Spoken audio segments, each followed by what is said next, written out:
नहमदुहु व नुसल्ली व नुसल्लिमु अला रसूलिहिल करीम, अम्मा बाद, बिस्मिल्लाहिर रहमानिर रहीम।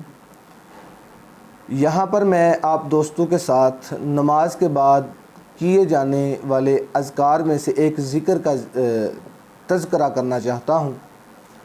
तो देखें, नमाज के बाद किए जाने वाले अज़कार की बहुत ज़्यादा फ़जीलत है, बहुत ज़्यादा अज़कार हैं।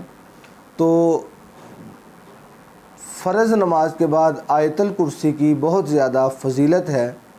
नबी करीम अलैहिस्सलातु वस्सलाम ने इरशाद फरमाया, अगर कोई शख्स फ़र्ज़ नमाज के बाद आयतल कुर्सी पढ़ता है तो उसके जन्नत में जाने में मौत के सिवा कोई चीज़ भी और हाइल नहीं।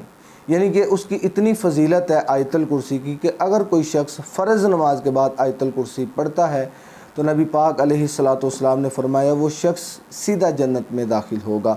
तो आइए आयतल कुर्सी के हवाला से चंद बातें, चंद इसकी फ़जीलतें आप अहबाब के सामने रखता हूँ। आयतल कुर्सी कुरान मजीद की सबसे अजीम आयत है।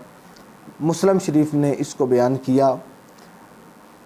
और दूसरे नंबर पर जो सोते वक़्त आयतल कुर्सी पढ़े, सुबह तक अल्लाह ताला उसकी हिफाजत फरमाएगा और उसे शैतान के कुरब से महफूज रखेगा। ये आयतल कुर्सी की कितनी ज़्यादा फ़जीलत है और इशारत है। यानी कि नबी करीम अलैहिस्सलातु वस्सलाम ने फरमाया कि जो शख्स फ़र्ज़ नमाज के बाद आयतल कुर्सी पढ़ेगा उसको जन्नत की बशारत है। और जो रात को सोने के वक़्त अपने घर में आयतल कुर्सी का विर्द करेगा, सारी रात उसका घर और उसके पड़ोसी का घर भी जो है वो शैतानी शर से भी और चोरों के शर से भी महफूज रहेगा।